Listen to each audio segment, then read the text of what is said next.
All right, Midwest Brew Review. Matt and Billy here, COVID masks. This one is Alter, check that brand. Anyways, we're here at Goldfinger, brand new brewery. Yeah, brand new brewery in Downers. A little soft open tonight. I'm excited, this is awesome. Billy, what is this place? This is a lager only producer that makes them super unique, only to dovetail in the city that we know of. Yeah. So that's extremely cool. They are doing traditional German styles, and I believe they have some really cool methods and equipment that we're gonna get to see today. COVID style, of course, we're gonna space it out. We're gonna keep our masks on, but we're still gonna have a good time. Absolutely. Yeah. I'm excited. This is gonna be great. I don't think I've seen how, like, lagers are traditionally made. So right. This should be fun. Right. It's definitely it's weird to think of a traditional brewing or brewery or beers methods as a bucking the trend, but here we are in 2020 amidst all these hazies and lactose and adjuncts. So this is kind of a breath of fresh air. All right, let's get going. All right.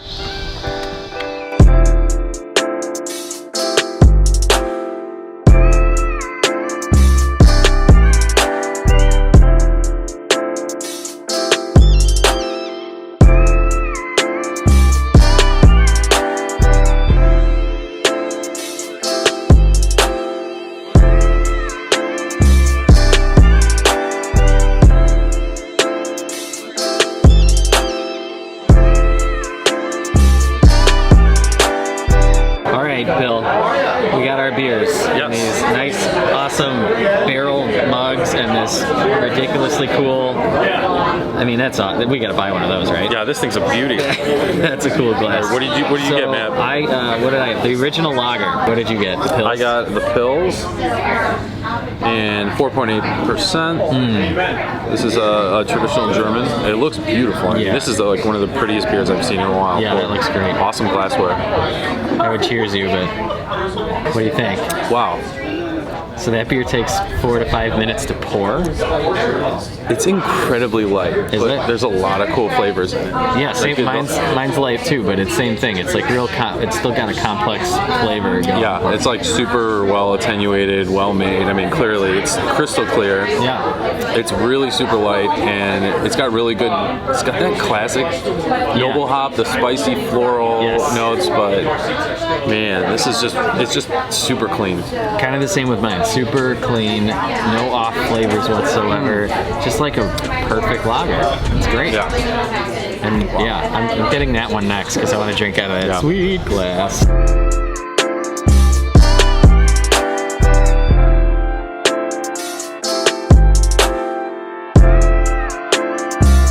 So this is kind of trying to give you the historical context of our brewery. So my ancestors, the Goldfingers, were brewing equipment manufacturers, brewers, and they developed hops in Poland and the Czech Republic. Okay. So everything on here is from the 19th century.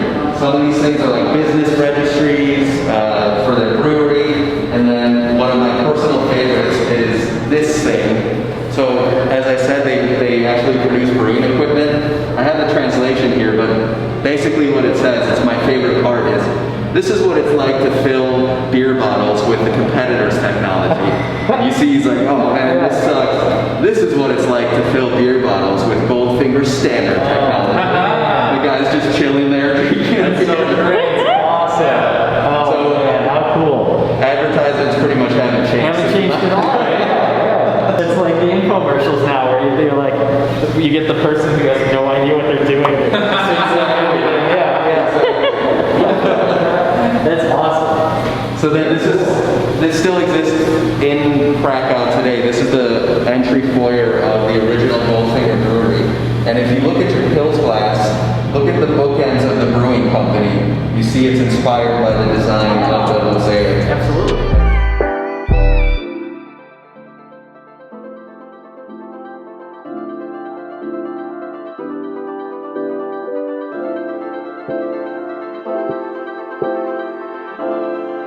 I want to say a year and a half ago, my wife and I were living in downtown DC, but we were walking past this area, and this used to be like a really, really rundown building. Permaseal had moved out, and it was sitting vacant for a little bit, and I just knew I had a vision we could convert this into something really cool.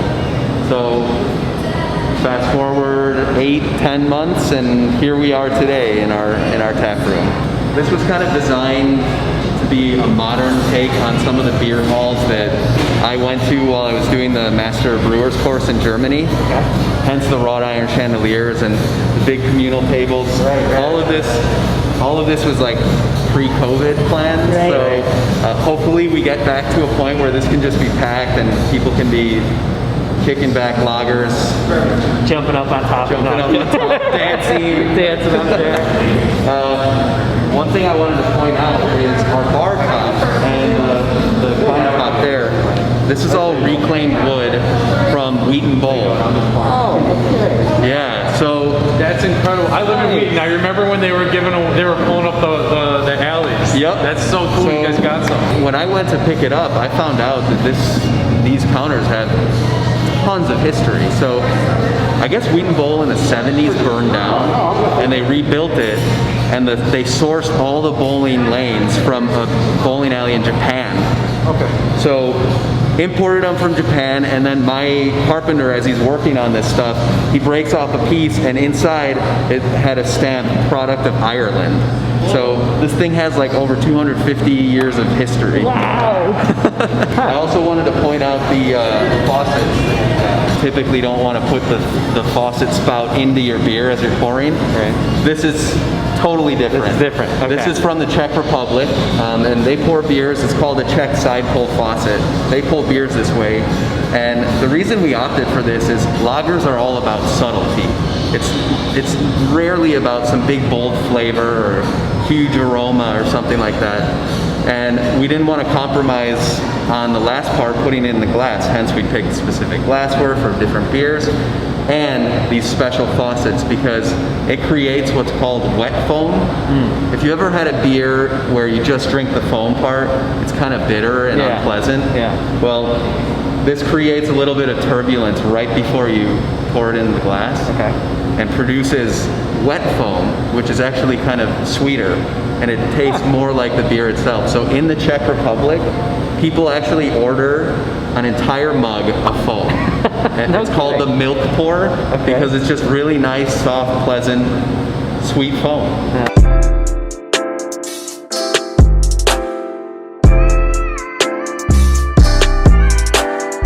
Quick question on I'm just curious as a consumer, quick question on the 4-minute pour, the slow pour. Yeah. So say you're slammed, do you have multiple taps that are pouring the Pilsner then at that point? Or because you get backed up obviously? Great question. We trained our staff, if there are a bunch of people ordering it, it's a 3-step process. So the slow pour is deliberate on the Pils because what it does is it pours the beer straight down into the glass, breaks up a lot of the CO2 initially. That's done in 2 stages, and it opens up the aromas of the beer and actually softens the carbonation a little bit. So that's the point of the slow pour. So when we're slammed, look, he's already lining 2 up, but we'll have like 6 of them lined up at different stages. Okay. And then we just go back and do the next stage and then pop them off at the end. Gotcha. So welcome to where the beer's made. That's our mill, so this is where the whole thing starts. I load up we import our malt from Germany. I import the malted barley, pour it in there, and that cracks it open, because really what I'm doing is just extracting all the sugars in the malted barley.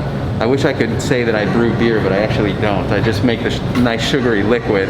It's the yeast that does all the magic. Converts all those sugars into alcohol and CO2. But I designed the brew house to be kind of more of a German style brew house. It can do what's referred to as a decoction brew. It's something that very few breweries are doing nowadays. It's a process that extracts a lot more flavor out of the malt. So, for example, the Vienna lager that you're drinking is a double decocted brew. That means that I've added 4 hours to my brew day just so that I can cook the mash, the grain, and the liquid to extract more of that flavor. The original is a single decoction, and the Pils is a 4-step mash. So then I transfer it over to our fermenters where they ferment for about 10 days. Just before fermentation is complete, I close the tank off and I start harvesting the CO2 produced by the yeast itself, because that's what I ultimately use to carbonate all our beers. So they're all naturally carbonated, as opposed to just taking a cylinder at the end of the whole process and bubbling in the CO2. And the reason I do that is, well, it's a very traditional way of brewing beer, but in particular, the bubbles are much finer, so it gives a different mouthfeel and a more pleasant drinking experience. So then I'll transfer it over to our lagering tanks, means cold storage in German. And these are all set to, we do all our brewing in metric, but it's about 30 degrees Fahrenheit, all of these are held at. And they live in these tanks for about a month and a half. So our beers take about 2 months to get ready. Compared to like a hazy IPA you can turn around in like 5 days. These are a long process, but we have all these special valves that allow us to then use that CO2 that we harvested, dial it in to the level of carbonation we want, and it just kind of burps the CO2 if it exceeds what we're looking for. But we never go back in and inject more CO2. Lager yeast does all of its work while resting at the bottom of the tank. So by having it long like this, I have a lot more beer in contact with the yeast. There's also a lot less pressure. Like if you look at the tall one, that's a lot of weight for the liquid to be on the yeast. That stresses it out. Yeast is a living organism. By having it like this, it's not stressed out, it's nice and cold, and it just does all of its work very gradually to result in what you guys are drinking right now. I mean, obviously you guys are opening up in the midst of a global pandemic. What happened? How can you do this? Like, how is it possible? So that's a great question, because there were probably 3 days when this all happened that I was like, uh-oh, are we going to be able to do this? We had broken ground in September of 2019. By the time March came by and everything was shutting down, we were committed to everything. We had to order this brew house 6 months ahead of time, so this was arriving no matter what. And we did do some adjustments, like we bought a crowler machine to kind of expand our to-go beer options. We actually hadn't planned to do any canning or packaging in smaller packages for at least the first year, if not the first 2 years. That was something else that we thought about, but the thing that scared us the most was beer in general is a super social beverage. And then my whole vision of brewing lagers, to me, it's like one of the easiest beverages to just have multiple ones, where you're just constantly socializing with strangers and family, friends alike. And that was the biggest thing that rocked me. I was like, I'm making a liquid that's meant to help people socialize, and now nobody can socialize. Everybody's got to keep their distance. But here we are, and we're grateful to be open. We experienced some delays in construction because of it, but we're going to start with our beer garden outside, make sure we get service down there, and then as we feel comfortable, start bringing some people inside. I've tried 2 of the 3 beers. I love them. I think they're super drinkable. I think the process and everything you showed us is definitely coming through in the beer. And like you said, it's a social thing, and you're making nice drinkable dry beers, which is awesome. Did it ever cross your mind to dabble in ales or anything trendy, or was this the funny thing the is idea from the get-go? I worked as a brewer for Lagunitas, the IPA king of the world, basically, where, I mean, I think we produced 1 lager, which was the Pils, but let's just say that I got kind of indoctrinated while doing my Master Brewer's course in Munich. They're all about lagers. Plus, I wanted to brew beers that were the type of beers that my ancestors would have produced. It was, while they were brewing beer, it was right around the time where the lager yeast had finally been isolated, that you could actually repitch it over and over again. So it just took Europe by storm. So it was kind of a combination of beers that I love to drink, beers that I love to brew. I think the challenge of all the technique behind it is something that really excites me, and the fact that I feel like there should be more craft lagers available. Menu's a little limited right now, but we took a peek on the website. We saw you have a lot in the pipeline. Yeah. What are you excited about that's coming up? Well, in the winter, so it's very typical of like the Poland region is to brew a Baltic porter. And I really like dark, bigger beers. So that's a beautiful dark lager. I'm looking forward to that one. Right now in the tanks, I have a New Zealand lager that I brewed. And this was more on the experimental side. The hops that we use in our original lager is the parent noble hop of a hop that New Zealand produced called Waihiri, and it has like citrus, stone fruit characters. So I blended them, brewed a little more robust beer, so it's a 6.2 ABV, very aromatic, almost reminiscent of an IPA really. So I'm excited about that one. That'll be ready in 2 weeks or so. And then in LG3, I have my Oktoberfest that I brewed a month ago. I'm gonna cold condition it the entire summer so that it's ready right in the end of September. You know, a lot of breweries make good lagers, and I'm not knocking them, but you guys went all out. You're doing it right. You got all the tradition behind it and the traditional methods. I love the decoction methods and all that. That's really cool. Thank you. So, but we do need to get you to start naming your tanks. Tank naming is kind of big. I don't want to hear any LG5 crap. We need to get like...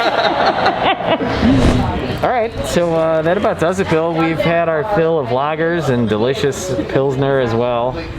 We tried all three of the available beers. Yep. Did you have a favorite?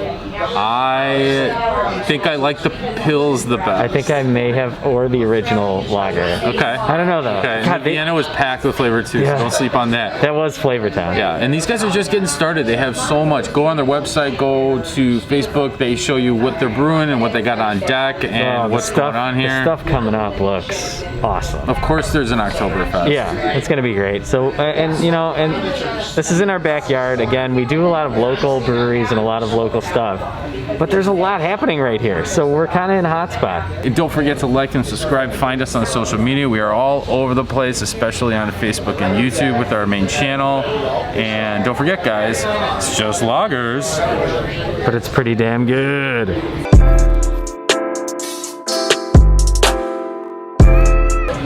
little mugs. Boop, boop, boop, boop, boop. They're little mugs.